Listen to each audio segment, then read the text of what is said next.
Hello, everyone. Welcome to the Cyber Weekly. The Cyber Weekly is a podcast which talks about cybersecurity with me, Deogratius Okello, Josephine Olok, and Angella Nabbanja.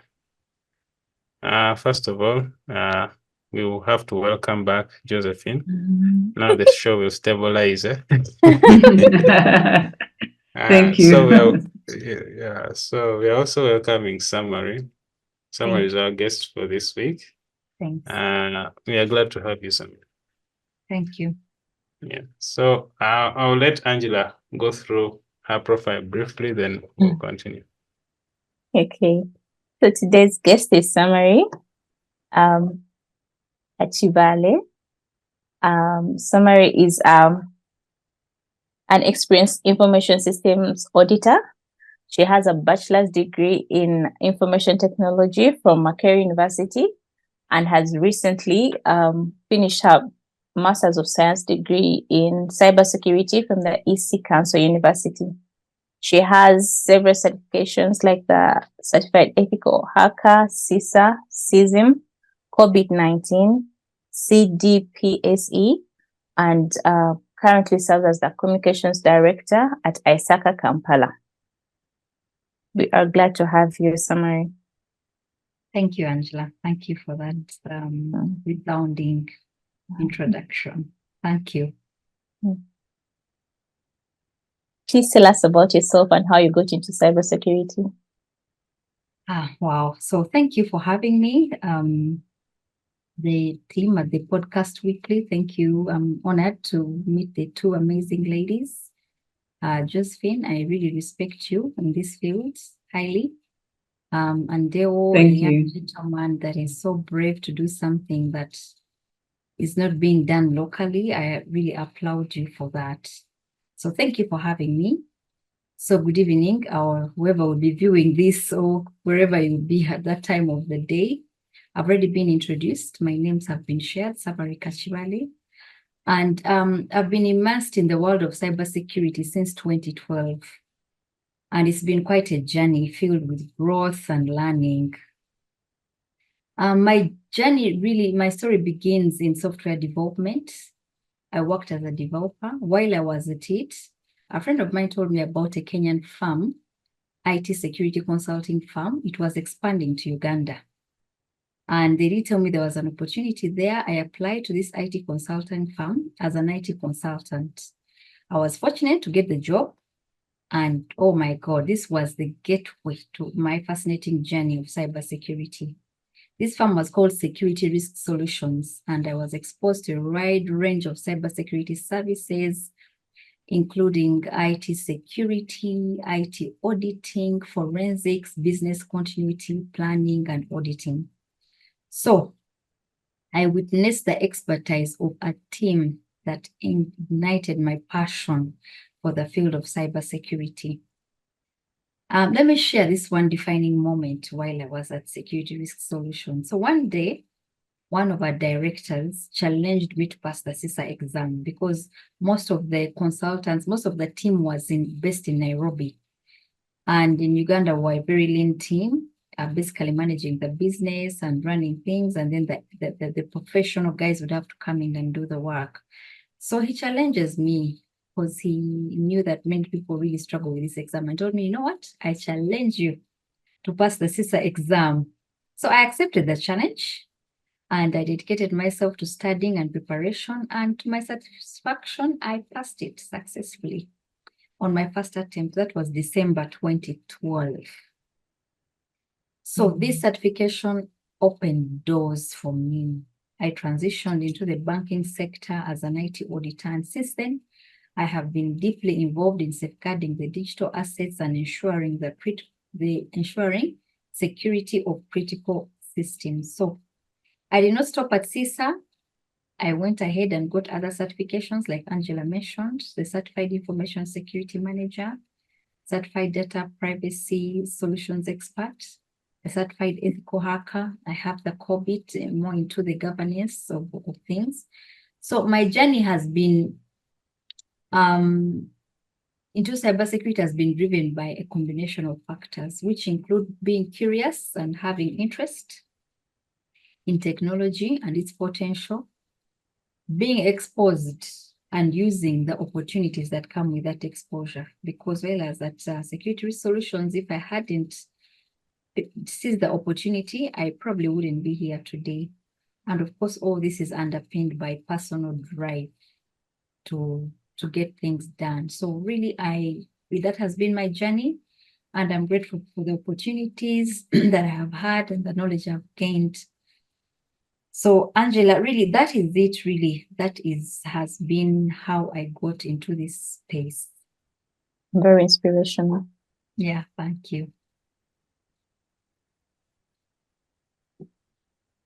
And congratulations on passing CISA first time. I understand it's not an easy exam to take and pass first time round.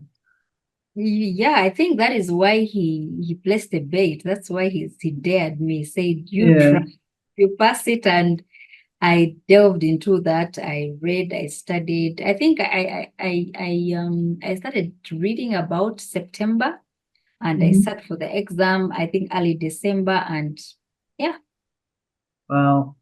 I went through. Amazing, yes. And it opened doors. It really opened doors for me. Life has never been the same. I think I always tell people that I think I've gone beyond, over and above the profits of this CISA certification.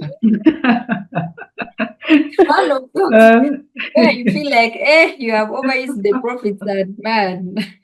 Yeah. Well done to you anyway. So your current role, you said you're with ISACA now? Yes, I volunteer with the the profession, yes, in ISACA, yes. Okay, and what does that role entail? As the ISACA or as IT audit? I think maybe you can say as both. Start with the IT audit, and we talk about ISACA. Oh, okay. Really, my role as IT audit, basically it involves safeguarding.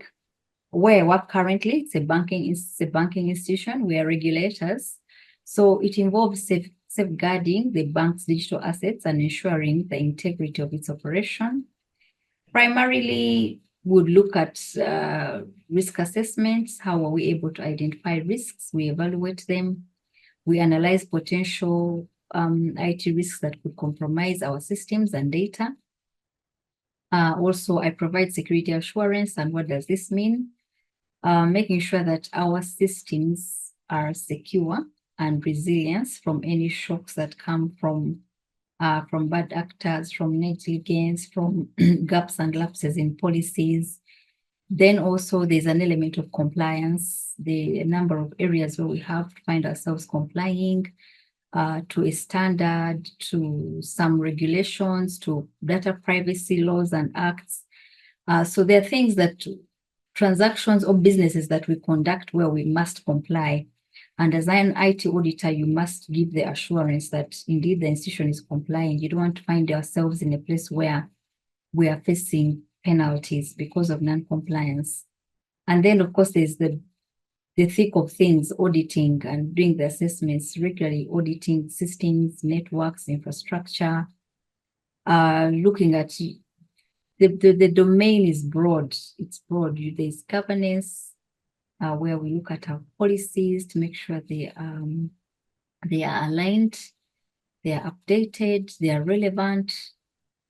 People know about them and they understand them. Then there's also the technical stuff where you look at your networks, you audit your networks. It can be an audit, maybe general controls, to also something that is much, much more technical, like a penetration testing and vulnerability assessments. Then also, of course, we have to give assurance on the applications and databases that we use in the bank. Then out of this, definitely you give remedial advice, you provide guidance on how to mitigate whatever risks that have been identified and the vulnerabilities, you give advisory services. And definitely an audit is not an audit. An auditor has not done anything. The only way you can defend that you've been working is through a report. So at the end of it all, you must produce a report. You share a report of what you have done. You highlight your observations, what they mean to the bank, the risk they pose, and how best you see that they can be remediated. So in essence, really, my role is to ensure that our systems are secure, they're reliable, they're available, and they're compliant with relevant regulations. So that is from the front of my role as an IT auditor. Well, outside the audit role, like you have mentioned, Josephine, I serve my profession at the ISACA Kampala Chapter. So I don't know if we want to, but maybe we can go into that and then maybe we can discuss the chapter later on and what it does. Is that okay? We can we can discuss the chapter later. Yeah, but thank you for your answer. Thank you. So thank you for that. Yeah. So yes. I am black, but I am available. So hopefully I'm being seen. But anyways, so what does your normal day look like? Well, I think my normal day, in addition to the roles and responsibilities that I've talked about, well, typically my day is the balancing act between my role as a cybersecurity auditor, as a mother, I'm a mother, as a parent, as a volunteer in different aspects. So basically, I start my day very early with gratitude to God for His grace and mercy. I love to keep a healthy lifestyle. So sometimes I take a break and then I realize things are getting out of hand and quickly I get back. So, but anyway, I make sure I take a sizable glass of water when I get up. And then I ensure that my family is set, my children are ready for school, and I start my commute to work to beat the heavy traffic. So once I'm at my desk, I begin by checking my emails. I review my emails, checking for any urgent security alerts that came in, urgent communications that came in, incidents. Then I dive into my routine tasks that are already at hand if there's nothing that needs immediate attention. So, and this can depend on an array of things, depending on what I'm handling at that time, from a vulnerability assessment to a penetration test to an investigation, to reviewing a policy, to giving advice, to following up on a single item. So it depends on what is at hand. During my day, I like to take health breaks, and that is usually a walk.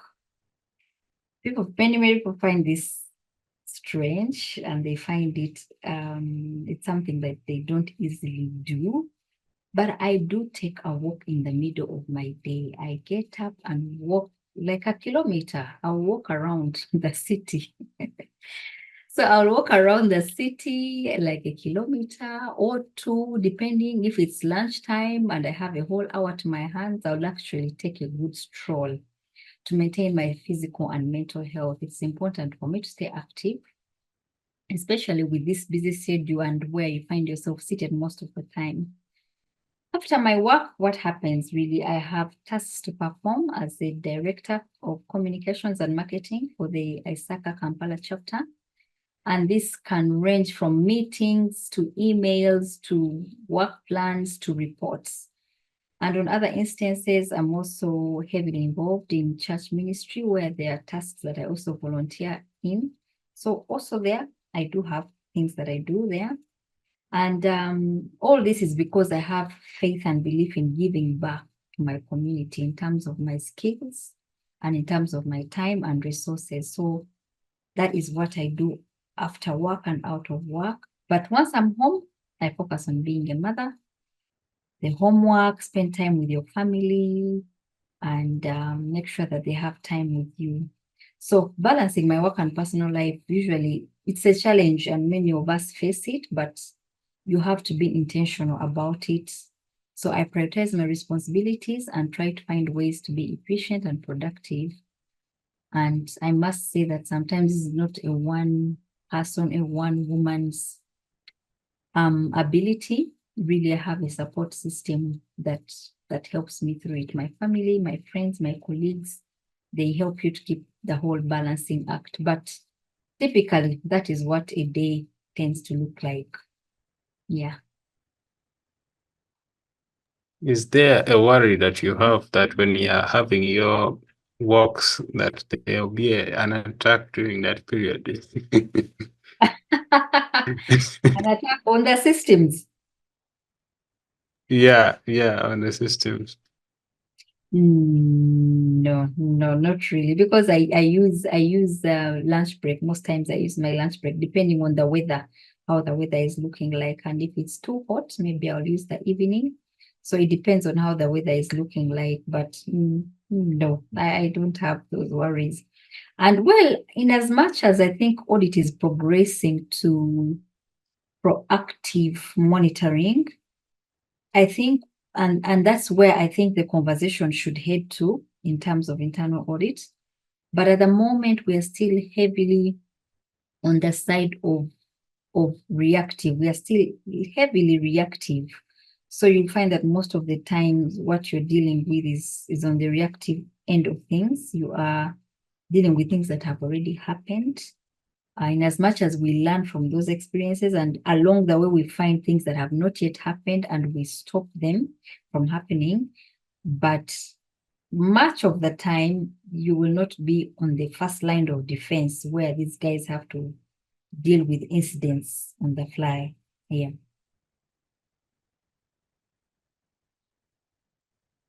Thanks. So I don't know if that is sufficient, Deo. It's very sufficient. Okay. Yeah. So let Angela take on the next. Okay.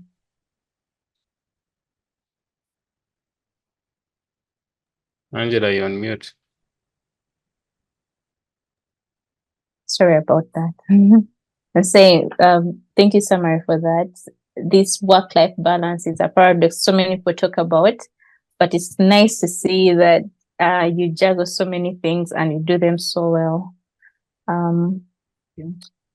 What are the unique benefits that ISACA offers?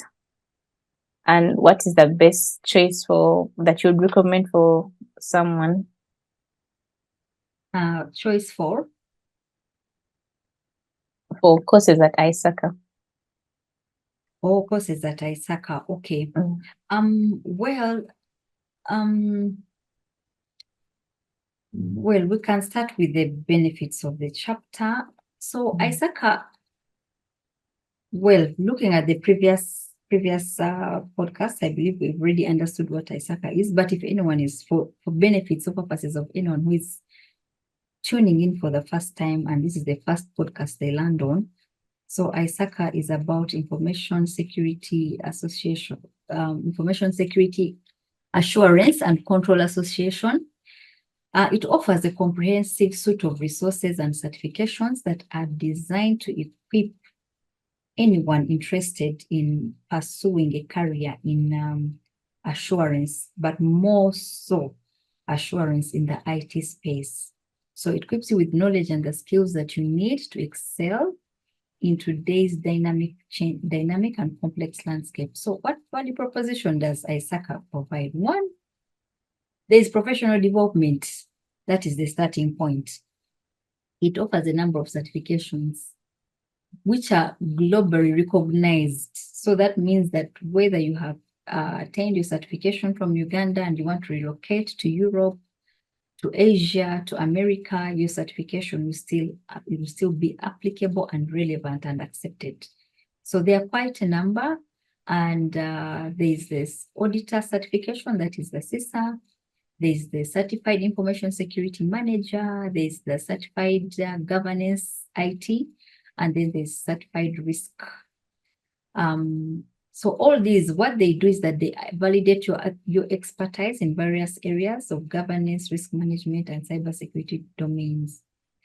Also, in terms of professional development, we have what we call continuing education. So usually these professional certifications, once you have a certification, the certifying body wants the comfort also to to keep your employers and the potential people that you serve confident that you are updated and you know what you're doing.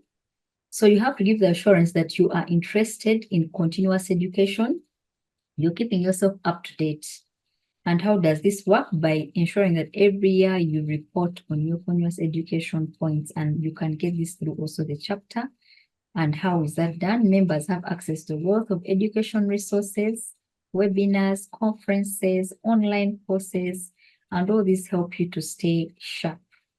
Then also there's a whole networking and a community that we can interact with. It is global and local. So globally, there are a number of networking events that take place. And from there, you'll have knowledge sharing, you'll collaborate, you'll network. And also similarly, locally, the chapters, in particular here, we're talking about Kampala Chapter. We also have events that help to enhance networking. Then also there's thought leadership. What does this mean? We have research and publications that are conducted by ISACA and published on our website to help our members stay abreast with what is going on. And then, of course, career advancement.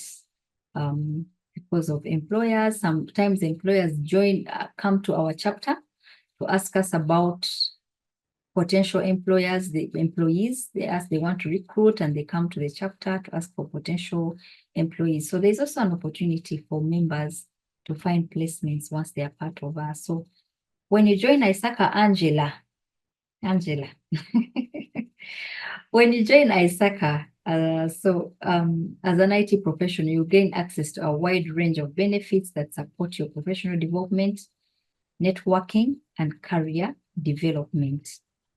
Now, to answer your question on the certifications and which one to start with, which one not to start with, which one to give attention to. So the ideal certification to start with depends on an individual's specific career goals and their areas of interest within the IT domain, whether it's governance, whether it's cybersecurity, whether it's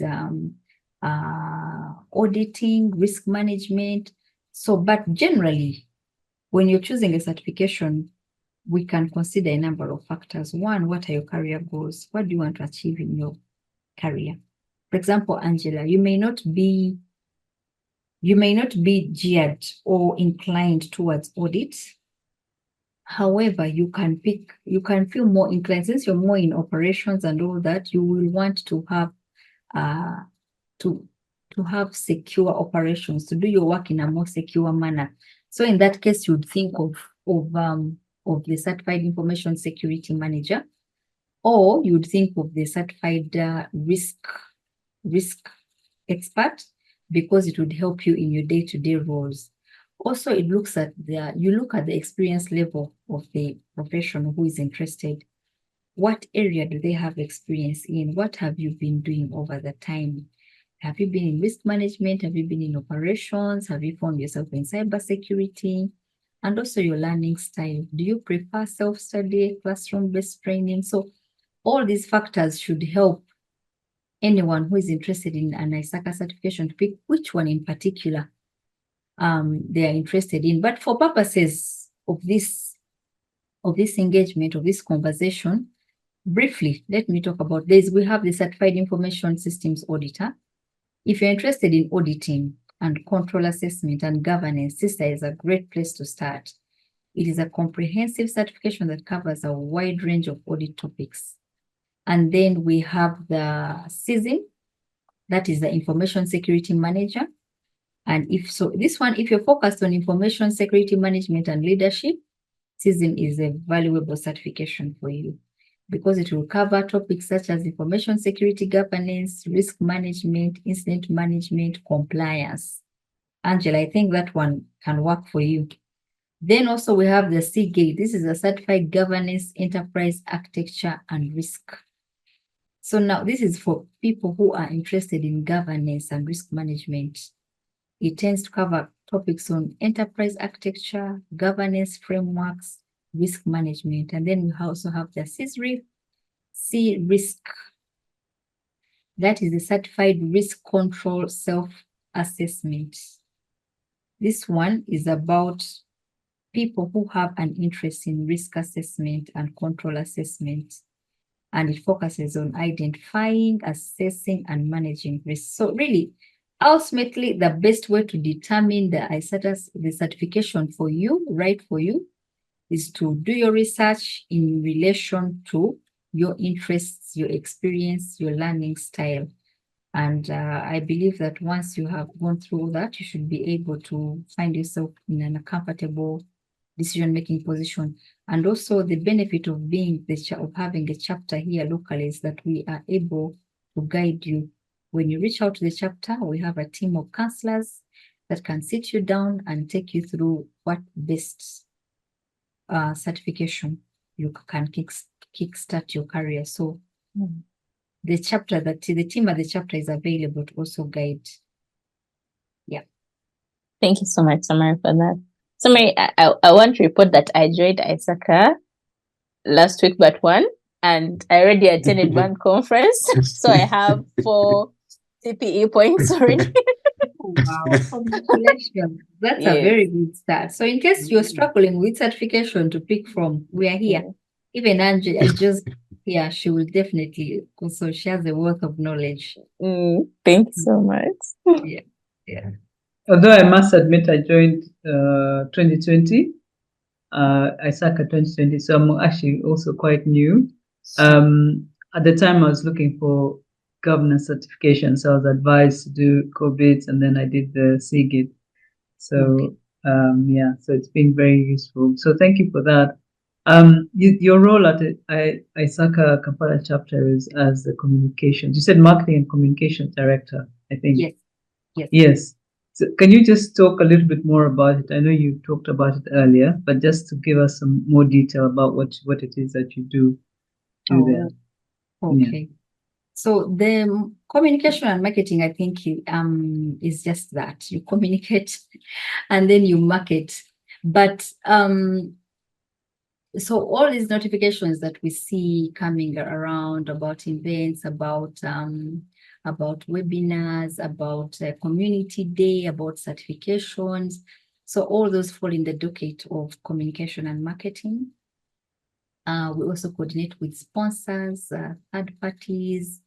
When we are organizing events, we have to make sure the docket of communication and marketing has to ensure that we have a good venue, we are in the right space, we are comfortable, we are secure.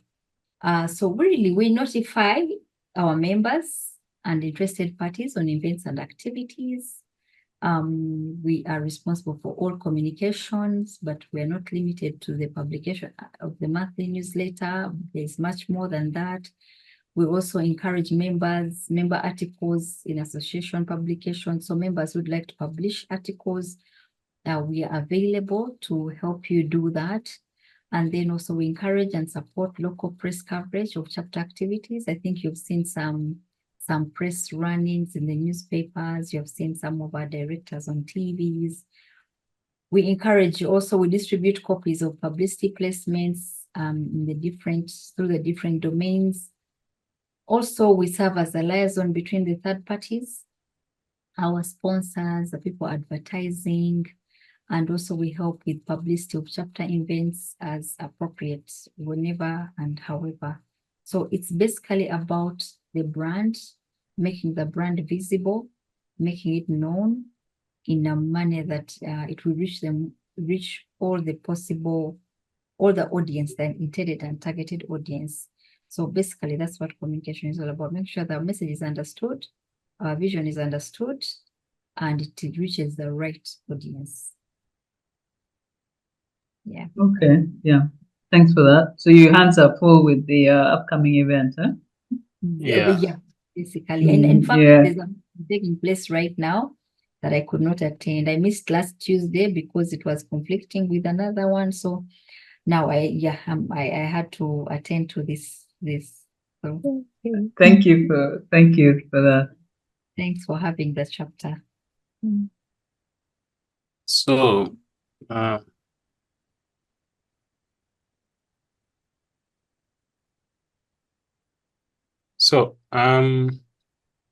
now the next bit of it is the event. Definitely, everyone is planning for the event. Mhm. I'm sure Angela's also got some new shoes for the event. So,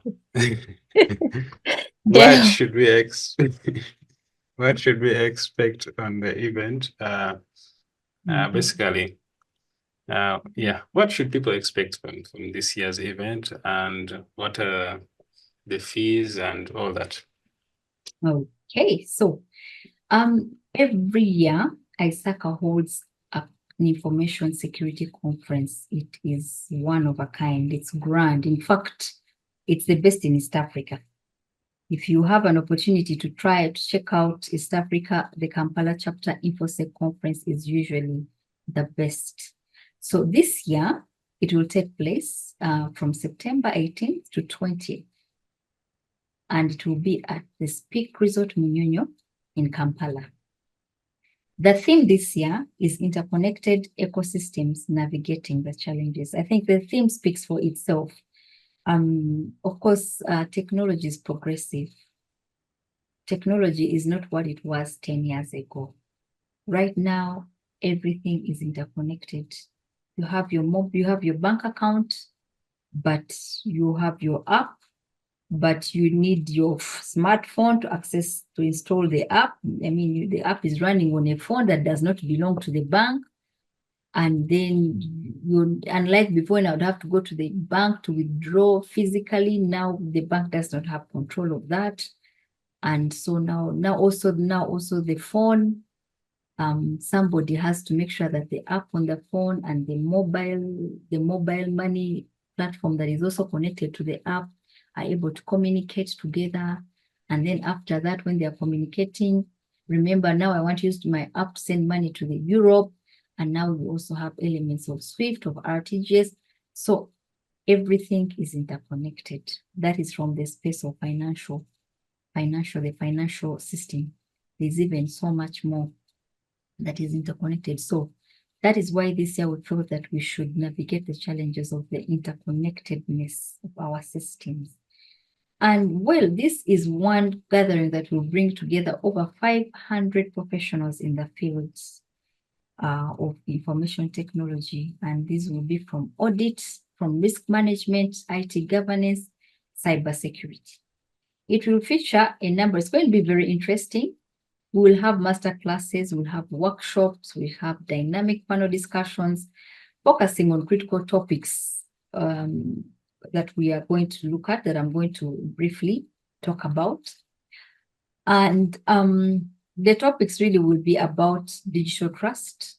We shall explore the importance of digital trust in the public sector and how to build and maintain it. We will discover how artificial intelligence can be leveraged to drive business growth and efficiency. Also, we'll look at career advancement, gain insights on a path to the boardroom and the essential skills needed. And with over time, Josephine, I think I'll be your mentee very soon. I don't know how Deo got there and Angela, but I would like to join. Because I have noticed that there's a stagnation, especially in IT security and IT crossing to the boardroom. Whether it's a place of the boardroom, the people recruiting and onboarding the boardroom members not understanding the value, or whether it's the IT teams that are not well prepared and trained and grounded to speak the boardroom language, we shall find out at this. Those are some of the conversations we shall be having. But Josephine, I think this is one area where I also personally need your help. And then we'll also learn about the digital skills that will be crucial for professionals in future. We'll also explore best practices for conducting effective IT audits and delivering value to organizations. Leave alone reading these things every time, but we'll also have these masterclass sessions where we'll have a walkthrough on how to deliver a value audit. We'll also get to understand the evolving cybersecurity landscape and how to protect against emerging threats. We'll also discover how data and AI can be used to improve governance, risk management, and compliance outcomes. Learn about latest techniques in preventing and detecting fraud. Stay informed on current state on the digital trust and emerging trends. Understand unique security challenges faced by fintech companies and how to address them. And of course, we also have cloud computing, and we'll see how to effectively audit cloud services and application to ensure compliance and security. So I would encourage everyone not to miss this opportunity to connect, to learn, and gain valuable insights. And also, our keynote speaker, we have a very distinguished and diverse keynote speaker.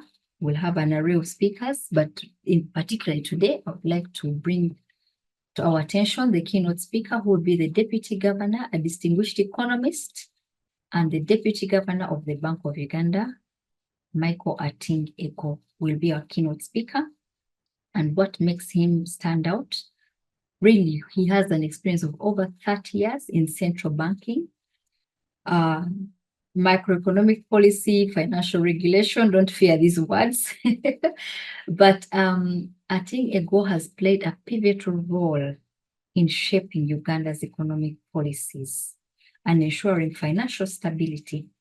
And let's not forget that of which we cannot speak of financial stability and forget the underpinning enabler, that is technology. We cannot speak of financial stability and there's no technology in it. So, as a thought leader at the forefront of Uganda's economic and financial stability, he is dedicated to advancing secure, resilient financial systems in the face of rising cyber threats and rapid technology innovation. So, I encourage everyone, don't miss his sharing on the valuable insights into how Uganda can protect its financial system while embracing innovative challenges. I also don't want to forget to talk about who is eligible to attend. It's not restrictive. Anybody who falls in the category of IT professionals, auditors, risk managers, cybersecurity experts, data privacy experts, and anyone interested in IT, the IT space domain, whether governance, risk, and cybersecurity, they are welcome. We have registration details that will be shared in this podcast. And whether you are a member or a non-member, you are welcome to attend at a fee that will be shared with you. But for members, it's about $368, and non-members, it's about $395. This fee is actually very inclusive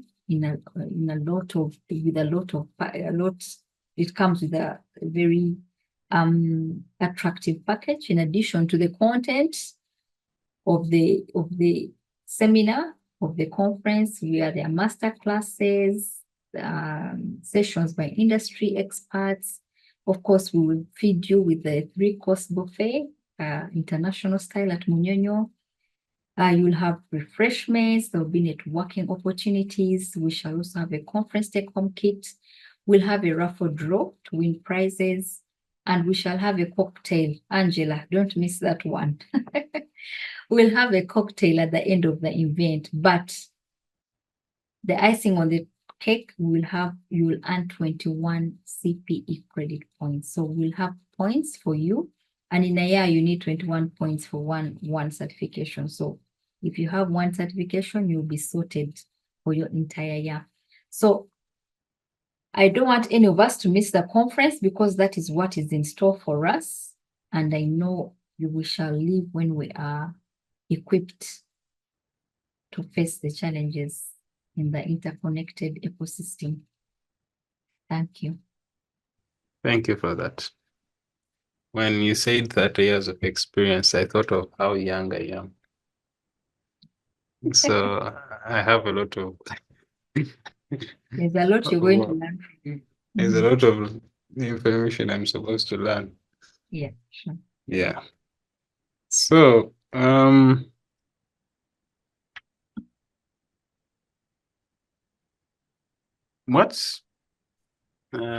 what's your opinion on investing? I know you've already talked about it, investing in chapter events, attending chapter events, spending time with, like-minded people. I know you have hinted on it, but what more do you think is more key in this?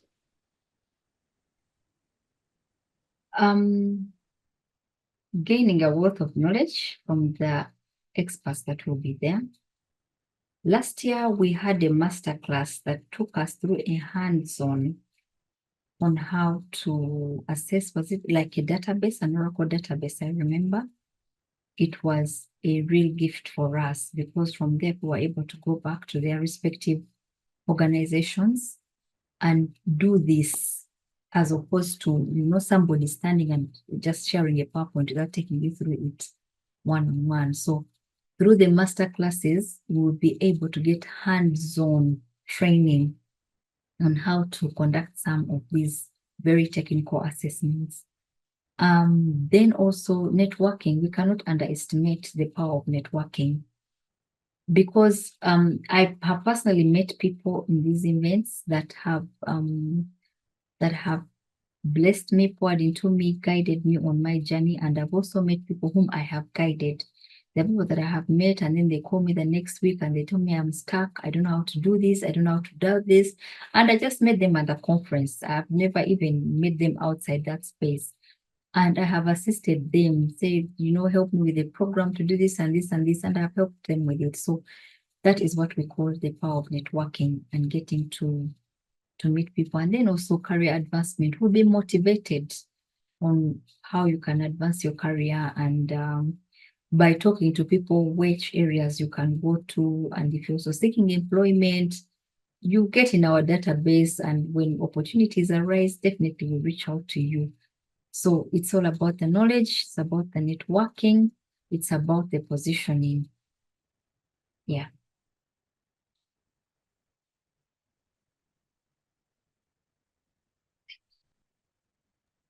Thank you so much. Thank you for everything. Josephine usually has a very good ending of how to tell people thank you for coming for the show. I was stealing it from her, but today, since she's around, she'll have to finish it.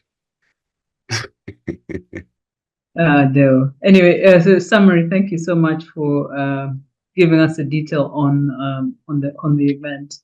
I think we are all going to try and be there. I had actually committed to going, but I think I have some meetings, so I'll attend partly online, but also be physically there on one of the days. But thank you so much for highlighting, the benefits of the event. I think it's so important for us professionals to be part of these networking events, to be exposed to knowledge, to be exposed to thought leaders, master classes. So thank you so much for highlighting those.